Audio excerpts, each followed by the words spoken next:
नमस्कार साथियों, स्वागत है आपका BNK24 यूट्यूब चैनल पर। बहुत बहुत साथियों, आपका आज तय करेगा कि कल आप भविष्य में कहाँ रहने वाले हो। आज के किए गए आपके निर्णय व प्रयास ही आपके भविष्य की नींव रखते हैं। इसलिए सदा सकारात्मक सोच के साथ सही दिशा में निरंतर आगे बढ़ते रहें व अपने आप को अपग्रेड करते रहें, अपने ऊपर काम अवश्य करते रहें। साथियों, आज हम सिटी कैम इंडिया कंपनी का IPO के बारे में बात करने जा रहे हैं।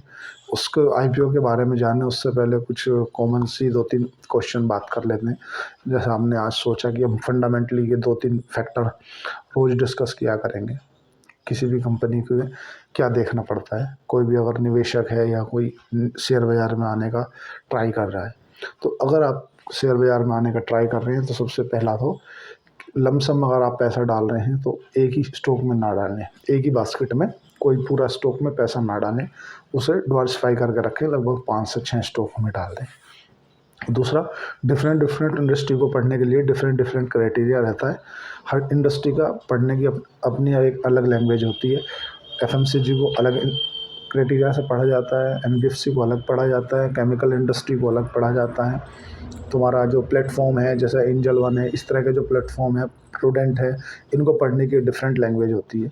तो सबसे पहली बात तो आपको पढ़ना बहुत ज़रूरी है। पढ़ना क्या है ये डिफ़ाइन करता है आपके ऊपर। अगर मैं आपकी तरफ अपनी तरफ से कोई बुक सजेस्ट कर सकता हूँ आप लोगों को पढ़ने के लिए साथियों, तो वो है psychology of money. Psychology of money प्रत्येक व्यक्ति को पढ़नी चाहिए। चलो आगे बढ़ते हैं। बात करते हैं सिटी कैम इंडिया कंपनी के IPO के बारे में। कंपनी SME सेक्टर की है और कंपनी का जो IPO है, इनिशियल पब्लिक ऑफर, वो 12 करोड़ 60 लाख का है। और कंपनी का जो IPO है 27 दिसंबर से लेकर के 31 दिसंबर के बीच में खुला है। IPO की बात करें कि अलॉटमेंट आएगा किस तारीख को, तो 1 जनवरी को इस कंपनी का अलॉटमेंट आने वाला है और जो रिफंड है वो 2 जनवरी होंगे। अगर आपको IPO एप्लीकेशन नहीं लगती है तो 2 जनवरी को आपके अकाउंट में रिफ़ंड कर दिए जाएंगे। क्रेडिट की बात करें तो जिसको IPO लग जाएगा, इसको 2 जनवरी को ही क्रेडिट कर दिया जाएगा उसके डीमैट अकाउंट में। अगर साथियों लिस्टिंग की बात करें तो 3 जनवरी को इस कंपनी की लिस्टिंग है। SME सेक्टर की ये कंपनी है और BSE में लिस्ट होने वाली है। अब बात कर लेते हैं कि साथियों कंपनी कितने करोड़ रुपए IPO के जरिए जुटाना चाहती है। तो साथियों 12 करोड़ 60 लाख रुपए company initial public offer IPO के जरिए जुटाना चाहती है और इसकी पूरा का पूरा फ्रेश इशू है। अगर कोटे की बात करें साथियों, तो जो क्वालिफाइड इंस्टीट्यूशनल इन्वेस्टर हैं उनके लिए कोई भी कोटा नहीं रखा गया है, क्योंकि बहुत ही छोटा स्मॉल साइज का IPO है। 12 करोड़ रुपए जुटाना चाहते हैं तो उसके लिए नहीं है। NII नॉन इंस्टीट्यूशनल इन्वेस्टरों के लिए 50% कोटा रिजर्व रखा गया है और जो रिटेल भाई है, रिटेल भाइयों के लिए 50% कोटा रिजर्व रखा गया है।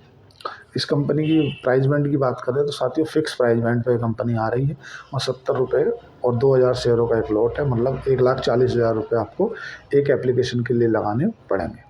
कंपनी की बात करें तो साथियों 1992 में इस कंपनी की शुरुआत हुई थी, मतलब 1992 में कंपनी बनी थी, इनकॉर्पोरेट हुई थी। अगर कंपनी की होल्डिंग की बात समझे कि कितने % होल्डिंग किसकी रह जाने वाली है आफ्टर IPO, तो कंपनी की आफ्टर IPO 83% होल्डिंग से घट के 61% रह जाएगी। मतलब प्रमोटर जो इस कंपनी के मालिक है ना, उनकी होल्डिंग IPO से पहले 83% की थी, जो IPO के बाद 61% की रह जाएगी। ये कंसर्न की बात है, क्योंकि भाई इतनी छोटी कंपनी है, अभी 47 करोड़ की कंपनी है, मतलब आफ्टर IPO इस कंपनी की अगर साथियों वैल्यूएशन की बात करें कि इसकी वैल्यूएशन क्या निकल के आएगी, तो 47 करोड़ की इस कंपनी की ऑल ओवर वैल्यूएशन बनेगी। और इतनी वैल्यूएशन वाली कंपनी की 61% की होल्डिंग कहीं कंसर्न की बात है। बात करें इस कंपनी के जो प्रमोटर हैं कौन है साथियों, एक तो आसिफ इस्माइल मर्चेंट इस कंपनी के प्रमोटर हैं, जो ओनर हैं। एक तुम्हारा हाशिम आरिफ मर्चेंट इस कंपनी के प्रमोटर हैं। दूसरा तुम्हारा फैजिया आरिफ मर्चेंट इस कंपनी के ओनर हैं। और जो तुम्हारा सैया आरिफ मर्चेंट भी इस कंपनी के प्रमोटर है, मतलब ओनर है। बात कर लेते हैं कंपनी का धंधा क्या है। मतलब किसी भी कंपनी का IPO का रिव्यू करें तो हम उससे पहले उस कंपनी का बिजनेस जानना ले ज़्यादा बेहतर रहेगा कि वो कंपनी काम क्या करती है, जब भी तो हम समझे। तो साथियों ये क्या है कि केमिकल की ट्रेडिंग करती है, मतलब ये बल्क में केमिकल को खरीदती है और उसे फिर दूसरी कंपनियों को दूसरी इंडस्ट्री को डिस्ट्रीब्यूट करती है। इसका जो केमिकल है ना साथियों, वो 3-4 जगह यूज़ आता है। जैसे तुम्हारा स्टील सेक्टर में इसका केमिकल की आवश्यकता पड़ती है, जो स्टील इंडस्ट्री है या मेटल से रिलेटेड इंडस्ट्री है, उनका इस कंपनी का जो केमिकल है उनमें लगता है। फार्मास्यूटिकल से रिलेटेड कंपनी है, जैसे सन फार्मा हुई, लुपिन हुई, है ना, इस तरह की जो कंपनियां हैं उन वे कंपनियों में इनका केमिकल की आवश्यकता पड़ती है। एपीआई जो दवाई होती है ना, जो गोली होती है, उसमें इस कंपनी का केमिकल की आवश्यकता पड़ती है। एफएमसीजी होता है, जो हमारे डेली वेज में यूज़ में आने वाले प्रोडक्ट होते हैं, जैसे तुम्हारा एफएमसीजी में तुम्हारा ब्रिटानिया हो गया, नेस्ले हो गया, और हिंदुस्तान यूनिलीवर हो गया, डाबर हो गया, इमामी हो गया, इस तरह की जो एफएमसीजी कंपनियां हैं उनमें इस कंपनी के केमिकल की ज़रूरत पड़ती है। अब ये क्या है कि ये केमिकल की ट्रेडिंग करती है, कोई केमिकल को मैन्युफैक्चरिंग नहीं करती। पहली बात तो ट्रेडिंग कैसे कि आपने किसी एक जगह से ख़रीदा और दूसरी जगह पे बेचा, उसके बीच का जो कमीशन है वो इनका है। ये कंपनी का बिजनेस है। ऑल ओवर कंपनी में लगभग 9 कर्मचारी काम करते हैं अभी स्थिति में, जो उन्होंने बताया। ट्रेडिंग से रिलेटेड बिजनेस है। बिजनेस इतना कोई यूनिक नहीं है कि यार कोई नहीं कर सकता है।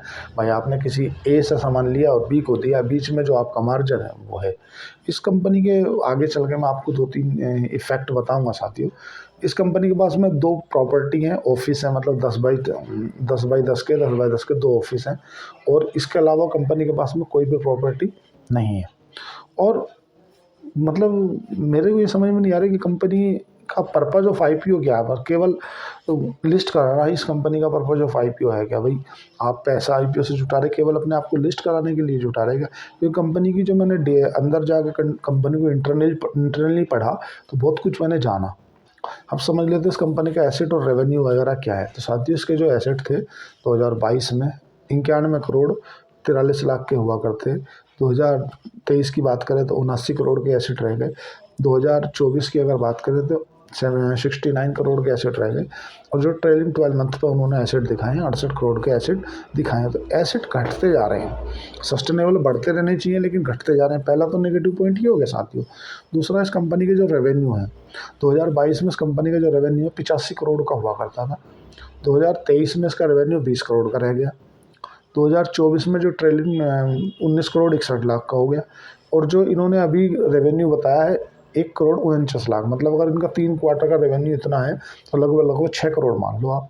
4 क्वार्टर होंगे मतलब 6 करोड़ जैसा रेवेन्यू। तो एसेट में सस्टेनेबल डाउन फ्लो है, मतलब एक बढ़नी चाहिए ग्रोथ से। ऐसा होना चाहिए कि तुम्हारे 100 करोड़ के एसेट थे, फिर बढ़ गए 150 हो गए, फिर 200 हो गए, फिर 250 हो गए। ऐसा ग्रोथ से बढ़ना चाहिए एसेट। लेकिन इस कंपनी का उल्टा हो रहा है, एसेट घट रही है उल्टा।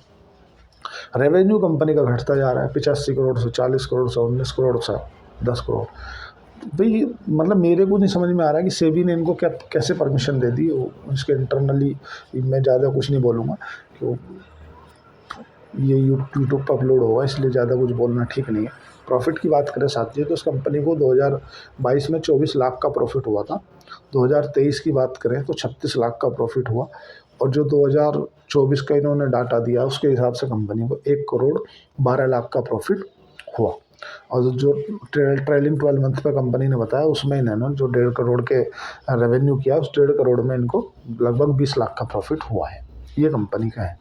अब जान लेते हैं साथियों कि इस कंपनी का आरओसी आरओई क्या है। तो साथियों बहुत छोटी कंपनी है, इसके आरओसी आरओई पर मत जाना।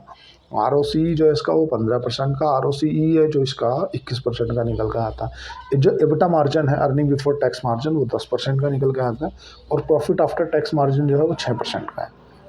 मैं आपसे पहले बता रहा हूँ बहुत छोटी कंपनी है, एसएमई सेक्टर की कंपनी है, इसमें बहुत कुछ चीज़ें देखनी होती हैं। एसएमई में एक तरह से यूफोरिया भी होता है। मैं आपको केवल कंपनी के बारे में जो चीज़ें हैं वो बता रहा हूँ। मेरे को आप देख कर ना तो आईपीओ में एप्लीकेशन लगाना, ना ही आपका डिसीजन बदलना। आपको लगाना है लगाएं, नहीं लगाना नहीं लगाएं। मैं तो केवल आपको जो जनरली चीज़ें हैं कंपनी के अंदर वो बता रहा हूँ। तो क्या है साथियों, इसका एबिटा मार्जिन जो है बहुत कम है, 6% का है। और डेट इस कंपनी के पास में लगभग 0.15% का रह जाने वाला। ठीक है। ईपीएस की बात करें, अर्निंग प्रति शेयर, तो लगभग साथियों 2.5 का निकल के आता है। और पी रेशियो इस कंपनी की बात करें तो 31 का है। पी रेशियो 31 का है। जो नेट एसेट वैल्यू है 16 की है। और अगर हम इसकी रिटर्न ऑन नेटवर्थ की बात करें तो लगभग 34 की निकल के आएगी। वो ठीक ही समझ में आ रही है। इससे कंपनी ने पता नहीं चलता कि आपने ये देख लिया। आप इसके जो पीयर कंपटीटर हैं जो सिमिलर इंडस्ट्री में काम करते हैं, एक तो तुम्हारा शंकर लाल रामपाल, शंकर रामपाल सिमिलर इंडस्ट्री में काम करती है ट्रेडिंग में। उसका 91 का पी है, जो EPS अर्निंग प्रति शेयर साथियों ₹1 का है, बहुत कम है। एक तुम्हारा विन्यू केमिकल है, वो भी सिमिलर इंडस्ट्री में काम करती है, केमिकल की ट्रेडिंग करती है, मतलब केमिकल को एक जगह से खरीदना फिर उसे डिस्ट्रीब्यूट करना, वो भी सिमिलर इंडस्ट्री में। उसका 30 का पी है और 12 का EPS निकल के आता है। अब साथियों इसको पीयर कंपटीटर के हिसाब से नहीं देखा जा सकता, क्योंकि वो बड़ी है और इसके हिसाब से उनका रेवेन्यू ज़्यादा है। आप ये देखो कि यार उसका इसका नहीं, इसके अंदर कुछ की फैक्टर है जो आपको देखने पड़ेंगे, मैं आपको बताऊंगा धीरे धीरे। अब समझ लेते हैं इसका पर्पज ऑफ IPO क्या है, कि क्यों लाना चाह रहे हैं। तो इनने ऐसा बताया कि हमें प्रॉपर्टी खरीदनी है कुछ, और कुछ कंपनी को इंफ्रास्ट्रक्चर वगैरह के लिए पैसे की रिक्वायरमेंट है, कुछ व्हीकल वगैरह खरीदने हैं जो मतलब कंपनी को सिटी के लिए करने के लिए या एक दूसरे को माल इधर उधर करने के लिए। तो इन व्हीकल खरीदने हैं, कुछ इनको प्रॉपर्टी खरीदनी है, लैंड खरीदनी है, कुछ जर्नल कॉर्पोरेट पर्पज के लिए इन्हें पैसे की रिक्वायरमेंट है, ऐसा इन्होंने बताया। अब टोटल अगर देखें तो ठीक ही नज़र आ रही है, इतना कुछ ज़्यादा अच्छा नज़र नहीं आ रहा है मतलब कंपनी में कि यार देख के अच्छा लगेगी, बहुत कुछ है। अब मैं आपको इसके नेगेटिव गिनवाना चालू करता हूँ। नेगेटिव देखो, क्या आपको मैं पहले भी बता चुका हूँ कि कंपनी में IPO में लगाना है नहीं लगाना वो आपका अपना डिसीजन होगा, फिर भी मैं आपको कंपनी के नेगेटिव बता रहा हूँ। पहला नेगेटिव कंपनी का ये साथियों कि इस कंपनी का अधिकतर जो रेवेन्यू है ना वो एक कस्टमर से आता है, मतलब 90% रेवेन्यू कंपनी का एक कस्टमर से आता है, पहला नेगेटिव बात। दूसरी कि कंपनी के पास में जो इन्वेंट्री है ना वो बहुत है, इन्होंने माल खरीद लिया वो बिक नहीं रहा, दूसरी। तीसरी, कंपनी के पास में जो केस चल रहे हैं, भाई जो केस चल रहे हैं वो कहीं ना कहीं नुकसान है कंपनी के लिए। और 35 क्रिमिनल केसेस कंपनी के ऊपर अभी वर्तमान में चल रहे हैं, 16 टैक्स से रिलेटेड केसेस चल रहे हैं, 3 सिविल केस चल रहे हैं साथियों। और एक कस्टमर से 90% रेवेन्यू आना अपने आप में बहुत ही नेगेटिव पॉइंट होता है।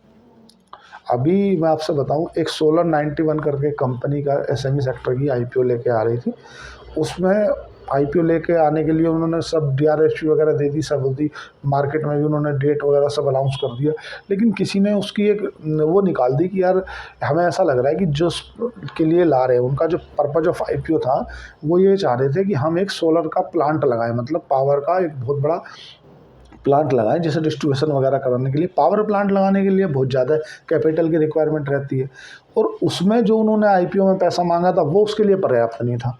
जैसे सपोज करो तुमने बोला मुझे डेयरी खोलनी है, एक भैंसों की डेयरी खोलनी है, मैं बिल्कुल लेमन लैंग्वेज में आपको बताने की कोशिश कर रहा हूँ, मैं सोलर 91 कंपनी के बारे में बात कर रहा हूँ। तो किसी ने सेबी के पास में रिटाइस्ट के लिए आवेदन दाखिल कर दिया कि हमें नहीं लगता कि ये उसके लिए फुलफिल है जो ये पैसा मांग रहे हैं। किसी ने डेयरी खोलनी है, डेयरी खुलेगी, मान लो उसमें लगेगा 50 लाख रुपये, उसने बोला मेरे को डेयरी खोलनी है, 50 लाख रुपए की रिक्वायरमेंट है और मेरे को आप 1.5 लाख रुपए दे दो। तो भाई बाकी के जो 49 लाख रुपए, 48,50,000 रुपये की आप उसमें सोर्स तो दिखाओगे कि भाई कहाँ से आएगा ये पैसा, आपके पास में व्यवस्था है क्या नहीं है। तो वो आप किसी ने फिर से आवेदन डाल दिया कि सेबी के पास में, जो central security board of India है, कि भाई ऐसा हमें लग रहा है कि जो ये आवेदन के जरिए पैसा मांग रहे हैं वो इनके लिए पावर प्लांट के लिए पर्याप्त नहीं है। सेबी ने फिर उस पर रोक लगा दी कि भाई आप इसको रोको और पहले इसकी क्लियरेंस दो कि आपके पास में सोर्स ऑफ इनकम है क्या, आप इसके अलावा जो पावर प्लांट लगा रहे हो उस वो तुम्हारे लिए पर्याप्त है क्या। आप पावर प्लांट के लिए तुम्हें मान लो 200 करोड़ रुपए लग रहा है, तुम इनिशियल पब्लिक ऑफर के जरिए IPO के जरिए मान लो 20 करोड़ रुपए मांग रहे हो, बाकी के 180 करोड़ रुपए कहाँ से लाओगे। तो वो जो सोलर 91 एक कंपनी का IPO आ रहा था वो सेबी ने पोस्टपोन कर दिया, उस पर रोक लगा दी।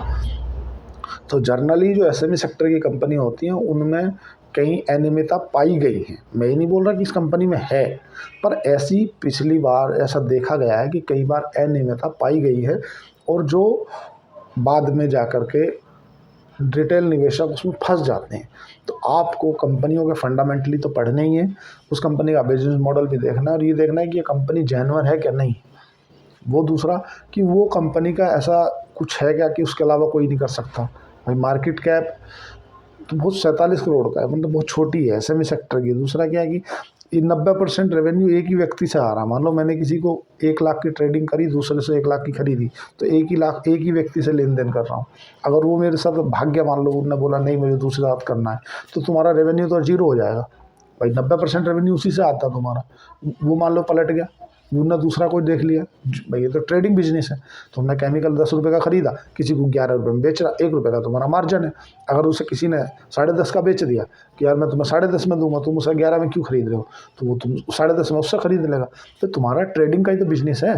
जो सिटीकैम इंडिया एसएमई सेक्टर की कंपनी की मैं बात करने जा रहा हूँ, ये एक तरह से केमिकल की ट्रेडिंग करती है भाई। एक जगह से केमिकल को खरीदना और दूसरी जगह फिर उसे बेचना, इसकी ट्रेडिंग का काम करती है कंपनी।